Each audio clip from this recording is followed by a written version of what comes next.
Hello everyone. आज की हमारी जो क्लास रहेगी वो आयनिक कंपाउंड पे रहेगी। वैसे जो हमारा चैप्टर चला हुआ है मेटल एंड नॉन मेटल, तो आज हम इस चैप्टर के अंदर देखेंगे कि जो हमारी मेटल्स और नॉन मेटल्स हैं वो एक दूसरे के साथ कैसे कंबाइन होती हैं और कॉम्बिनेशन के बाद किस टाइप की बॉन्ड की फॉर्मेशन करती हैं। देखो, जब भी कोई भी मेटल होगी, मेटल हमेशा इलेक्ट्रॉन का लॉस करती है और नॉन मेटल गेन करती हैं। और इनकी लॉस और गेन करने से एक मेटल के ऊपर पॉजिटिव चार्ज आता है और नॉन मेटल के ऊपर नेगेटिव, और इस नेगेटिव और पॉजिटिव चार्ज की अट्रैक्शन के कारण एक स्पेशल टाइप का बॉन्ड बनता है, उसको बोलते हैं आयोनिक बॉन्ड। और जिन स्पीसीज के अंदर आयोनिक बॉन्ड बनता है उनको बोलते हैं हम आयनिक कंपाउंड। वैसे बॉन्ड का मतलब जुड़ना नहीं है, बॉन्ड का मतलब है दो स्पीसीज के बीच में मैक्सिमम अट्रैक्शन। बॉन्ड एक हाइपोथेटिकल कंसेप्ट है, जस्ट एक सोच है कि दो स्पीसीज एक दूसरे के कितना पास आ सकते हैं, उसको हम क्या बोलते हैं, बॉन्ड बोलते हैं। और आज हम पढ़ेंगे किसके बारे में, आयनिक कंपाउंड के बारे में। कैसे बनते हैं आयनिक कंपाउंड, एक मेटल और दूसरी नॉन मेटल की कॉम्बिनेशन से। और जो हमारे आसपास का जितना भी मटेरियल है या हम लैब वगैरह के अंदर जो भी केमिकल्स यूज करते हैं वो लगभग आयनिक कंपाउंड ही है। वो साल्ट है मेटल्स की और नॉन मेटल्स की कॉम्बिनेशन के। तो ये क्या है, बिल्डिंग ब्लॉक है किसके, ऑफ मैटर। हमारे आसपास के जितने मैटर है ना वो सभी के सभी लगभग किसकी फॉर्मेशन करते हैं, मिलकर आयनिक कंपाउंड की फॉर्मेशन करते हैं। और हमारी डेली लाइफ में इनका बहुत ही ज्यादा क्या है, इंपॉर्टेंट है। जैसे देखिए, discovery of how opposite charge ions become bond together. देखो, जब से इस बात की डिस्कवरी हुई है ना कि दो अपोजिट चार्ज स्पीसीज एक दूसरे के साथ कैसे बॉन्ड बनाते हैं, कैसे उनके ऊपर नेगेटिव चार्ज आता है, पॉजिटिव चार्ज आता है, और उसके अट्रैक्शन से एक नई स्पीसीज बनकर तैयार हो जाती है जिसको हम क्या बोलते हैं, क्रिस्टलाइन सॉलिड। देखो, वैसे सॉलिड दो प्रकार के होते हैं, अमरफस सॉलिड और क्रिस्टलाइन सॉलिड। लेकिन क्रिस्टलाइन सॉलिड को हम ट्रू सॉलिड की श्रेणी में गिनते हैं। अमरफस ऐसे सॉलिड होते हैं जिनको दबाया जा सकता है, मतलब सॉलिड की लगभग सभी प्रॉपर्टी को वो शो नहीं करते।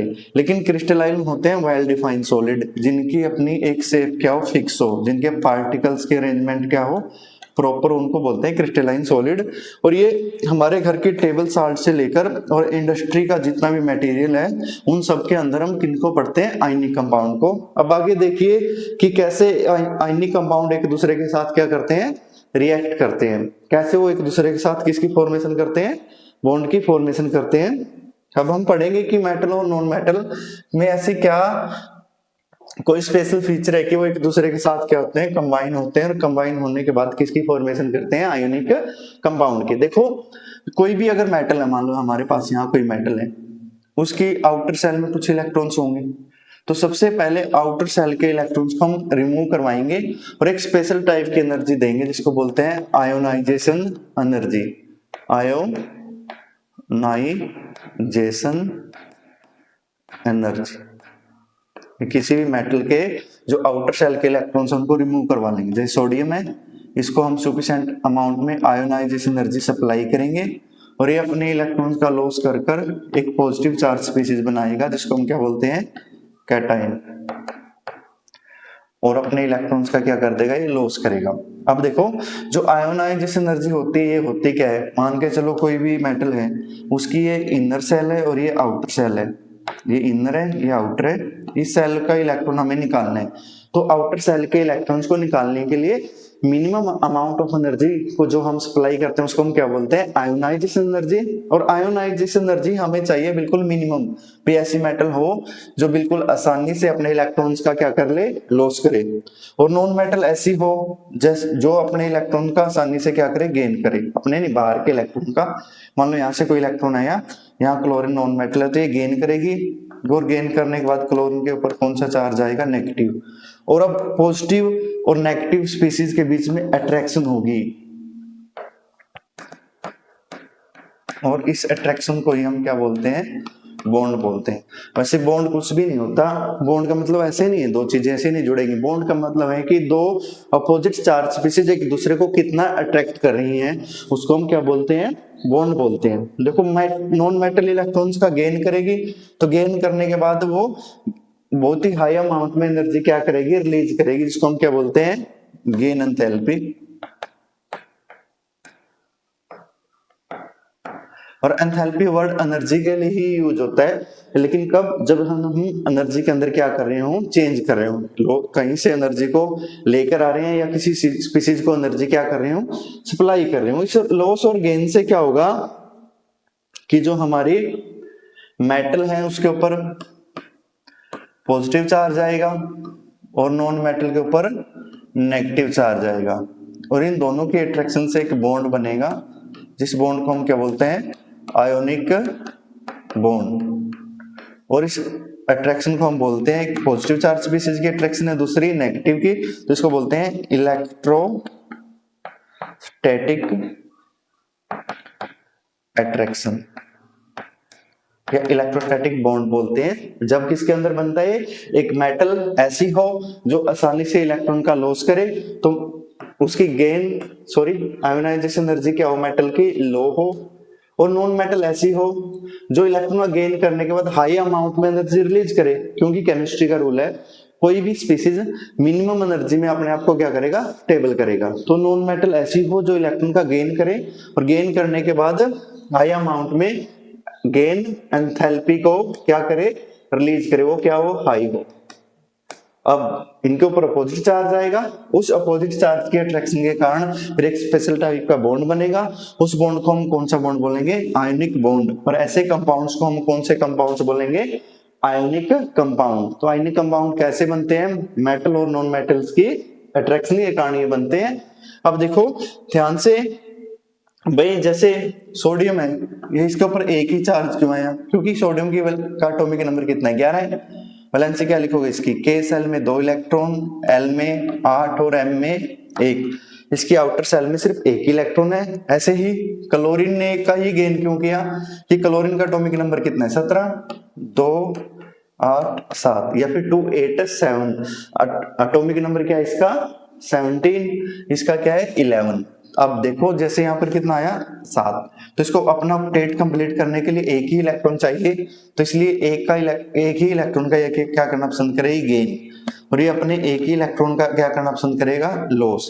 इसके एक इलेक्ट्रॉन के लॉस से इसके ऊपर पॉजिटिव, और इसके गेन से इसके ऊपर नेगेटिव। इस पॉजिटिव और नेगेटिव की अट्रैक्शन के कारण आयनिक बॉन्ड बनेगा, और इस आयनिक बॉन्ड बनने से जो नई स्पीशीज बनकर तैयार होगी उसको हम क्या बोल देंगे, साल्ट या आयोनिक कंपाउंड।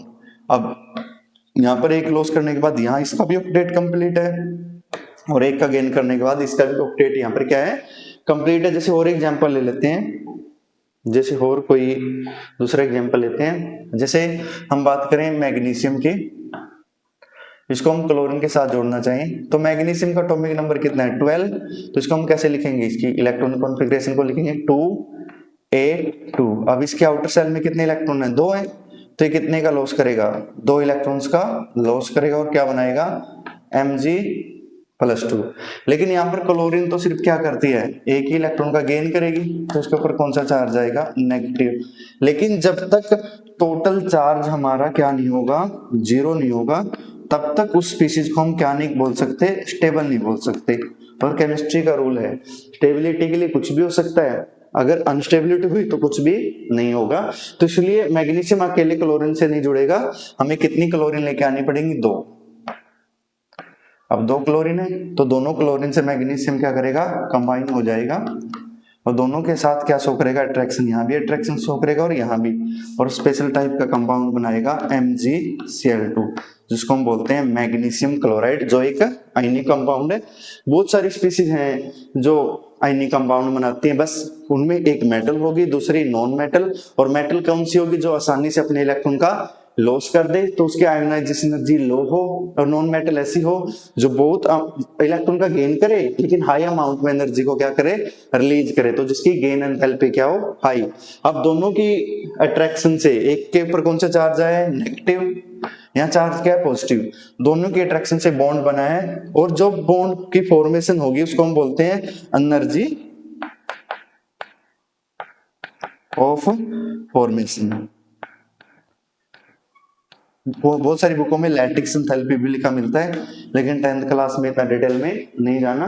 तो जब आयनिक कंपाउंड्स के अंदर क्या होगी, एक नेगेटिव स्पीसीज एक पॉजिटिव, उनमें अट्रैक्शन होगी, अट्रैक्शन से बॉन्ड बनेगा, हाई अमाउंट में एनर्जी रिलीज होगी। ऐसे कंपाउंड्स को हम कौन से कंपाउंड्स बोलेंगे, फिर आयनिक कंपाउंड बोलेंगे। अब देखिए इसे नेक्स्ट इनकी कुछ हम जनरल प्रॉपर्टीज को क्या कर लेते हैं, स्टडी कर लेते हैं कि आयनिक कंपाउंड्स के अंदर क्या क्या फीचर हैं। तो हम पहले फीचर की बात करते हैं, इनकी फिजिकल नेचर। तो फिजिकली ये सभी के सभी क्या होते हैं, हार्ड होते हैं और ऐसे सॉलिड होते हैं जो नेचर में ब्रिटल होंगे। ब्रिटल का मतलब क्या है, जब भी हम किसी आयनिक कंपाउंड के ऊपर हैमरिंग करेंगे या किसी चीज से इनको मारने की कोशिश करेंगे, या इनके ऊपर मान के चलो हमारे पास कोई भी साल्ट है, उसके ऊपर हम हैमरिंग करें, थोड़े से उसको मार रहे हैं ना, तो उसके बाद ये क्या हो जाएगा, छोटे छोटे पार्ट्स के अंदर डिवाइड हो जाएगा, जिसको हम क्या बोलते हैं, ब्रिटल एट रूम टेम्परेचर। और ये क्या होंगे, रिजिड क्रिस्टल, मतलब आसानी से इनकी शेप्स में कोई वेरिएशन नहीं आएगी और इनकी जो लैटिक्स है वो लगभग क्या मिलेगी, फिक्स मिलेगी। और लेकिन जब हम इनके ऊपर मारेंगे तो मारने के बाद क्या हो जाएंगे, स्कैटर। स्कैटर का मतलब क्या है, यहाँ पर फैल जाएंगे। देखो लैटिक्स का मतलब क्या है, मान लो बहुत सारे ऐसे पॉइंट है, जब हम बहुत सारे पॉइंट्स को उसमें जोड़ देते हैं उसको हम बोलते हैं लैटिक्स। तो ऐसे ही आयनिक कंपाउंड के अंदर एक स्पीसीज ऐसी होती है जिसपे पॉजिटिव चार्ज, दूसरी नेगेटिव। तो ये आपस में पॉजिटिव और नेगेटिव बहुत ज्यादा स्पीसीज आपस में कंबाइन होते हैं। कंबाइन होने के बाद किसकी फॉर्मेशन करते हैं, लैटिक्स की। लैटिक्स का मतलब होता है दो चीजों का जोड़ना या दो से ज्यादा पॉइंट्स का एक दूसरे के साथ क्या हो जाना, कंबाइन। तो पहली प्रॉपर्टी क्या है, ये सभी के सभी रिजिड है। रिजिड मतलब इनकी शेप में अपने आप कोई भी वेरिएशन नहीं आएगी। और दूसरा, ये आसानी से क्या करते हैं, जब हम इनके ऊपर हैमरिंग करते हैं तो ये छोटे छोटे पार्ट्स के अंदर क्या हो जाते हैं, डिवाइड हो जाते हैं। इसे नेक्स्ट, अब देखो इनके अंदर फोर्स ऑफ अट्रैक्शन अगर क्या है, स्ट्रॉन्ग है, तो स्ट्रॉन्ग फोर्स ऑफ अट्रैक्शन होने के कारण ये क्या करते हैं, एक दूसरे के बिल्कुल पास रहते हैं। अगर पास हैं तो इनके बॉन्ड को तोड़ना क्या है, डिफिकल्ट है। अगर बॉन्ड को तोड़ना डिफिकल्ट है तो इनका जो मेल्टिंग और बॉइलिंग पॉइंट है, तो क्या मिलेगा, हाई, और दूसरा क्या मिलेगा, शार्प। मतलब fix melting and boiling point होगा इनका। Next, solubility. अब देखो केमिस्ट्री का बिल्कुल रूल है कि आयनिक कंपाउंड आयनिक ही सॉल्वेंट के अंदर क्या होंगे, डिसॉल्व होंगे। तो जैसे हमारा वाटर है, वाटर में हाइड्रोजन ऑक्सीजन एक दूसरे के साथ कंबाइन होते हैं, तो ऑक्सीजन की इलेक्ट्रोनेगेटिविटी ज्यादा होने के कारण उस पर नेगेटिव चार्ज होता है, इस पे कौन सा चार्ज होता है, पॉजिटिव। और इस पॉजिटिव और नेगेटिव चार्ज के कारण है ना वाटर का मॉलिक्यूल बनता है। और वाटर नेचर में कैसा है, आयोनिक, और जो हमारे कंपाउंड्स है वो भी क्या है, आयनिक है। तो ये वाटर के साथ आसानी से क्या हो जाते हैं, डिसॉल्व हो जाते हैं। और वाटर इनको दो पार्ट में तोड़ लेता है, एक तो पॉजिटिव पार्ट में और दूसरा नेगेटिव। और नेगेटिव पार्ट के चारों तरफ भी और पॉजिटिव चार्ज के चारों तरफ भी किसकी फॉर्मेशन कर लेता है, एक स्पेशल टाइप के स्ट्रक्चर की फॉर्मेशन कर लेता है, या इसको चारों तरफ से क्या कर लेता है, घेर लेता है। लेकिन आप लोगों को इतना याद नहीं रखना, याद रखना है कि ये सोल्यूबल है किसके अंदर, पोलर सॉल्वेंट के अंदर। पोलर का मतलब पॉजिटिव और नेगेटिव स्पीसीज के अंदर। जैसे वाटर है ना, ये पोलर सॉल्वेंट है, तो पोलर सॉल्वेंट के अंदर ये सोल्यूबल है, और इन पोलर के अंदर या नॉन पोलर सॉल्वेंट के अंदर ये सोल्यूबल नहीं है। नॉन पोलर के अंदर ये सोल्यूबल नहीं होंगे। जैसे कैरोसिन ऑयल हो गया, पेट्रोल डीजल हो गया, बेंजीन हो गई, ये सभी के सभी कैसे हैं, नॉन पोलर सॉल्वेंट। इसके बाद कंडक्टिविटी, ये इलेक्ट्रिसिटी के क्या होते हैं, पुअर कंडक्टर हैं। लेकिन कब है, जब ये सॉलिड स्टेट में। लेकिन अगर हम इनको कोई सोल्यूशन के अंदर डाल लेते हैं, मान के चलो हमारे पास ये कोई एक्वा सोल्यूशन है और उसके अंदर मैंने कोई साल्ट डाल दिया, मान लो HCl डाल दिया, तब ये H पॉजिटिव में और Cl नेगेटिव में टूट जाएगा। लेकिन अगर अब हम इसके अंदर करंट पास करने की कोशिश करेंगे तो ये किसकी तरह काम करेंगे, एक गुड कंडक्टर की तरह काम करेंगे। कारण क्या है, इसके जो आयंस हैं फ्री हो जाएंगे, और जब फ्री चार्ज मूव करेगा तब उसके कारण क्या हो जाएगी, कंडक्टेंस हो जाएगी। कहने का मतलब ये बैड कंडक्टर है सॉलिड स्टेट में, लेकिन गुड कंडक्टर है कौन सी स्टेज में, एक्वा स्टेट में या मोल्टन स्टेट में। अब यहाँ पर मैंने लिख भी रखा है, देखो ionic compound conduct electricity only when they are ions free to move. जब ये किसकी फॉर्मेशन कर लेते हैं, आयन की फॉर्मेशन कर लेते हैं, और इनके आयंस मूव करने में क्या हो, फ्री हो, तब ऐसे कंपाउंड्स को हम कौन से कंपाउंड्स बोलते हैं, आयनिक कंपाउंड। ये प्रॉपर्टी थी आयनिक कंपाउंड की। पहली, ये हार्ड होते हैं, मेल्टिंग बॉइलिंग पॉइंट हाई होता है। ये आयनिक कंपाउंड या पोलर सॉल्वेंट के अंदर क्या होते हैं, सोल्यूबल। पोलर का मतलब पॉजिटिव और नेगेटिव स्पीसीज, ऐसे दो एलिमेंट्स जिनकी इलेक्ट्रोनेगेटिविटी में क्या हो, डिफरेंस। अब इतना ही समझो बस, एक मेटल दूसरा नॉन मेटल। मेटल पे पॉजिटिव मेटल में पॉजिटिव, नॉन मेटल पे नेगेटिव। और नेगेटिव और पॉजिटिव चार्ज स्पीसीज जब एक दूसरे के साथ जुड़ते हैं तो उन कंपाउंड्स को हम पोलर कंपाउंड बोलते हैं। वाटर पोलर है तो इसलिए आयनिक कंपाउंड वाटर के अंदर क्या है, हाईली सोल्यूबल है। और जब ये वाटर के अंदर घुल जाते हैं तब ये किसकी फॉर्मेशन करते हैं, आयंस की। और उन आयन की फॉर्मेशन के कारण ये गुड कंडक्टर की तरह क्या करते हैं, काम करते हैं। अब इससे जो नेक्स्ट हमारा टॉपिक रहेगा वो क्या रहेगा, मेटलर्जी रहेगा। मेटलर्जी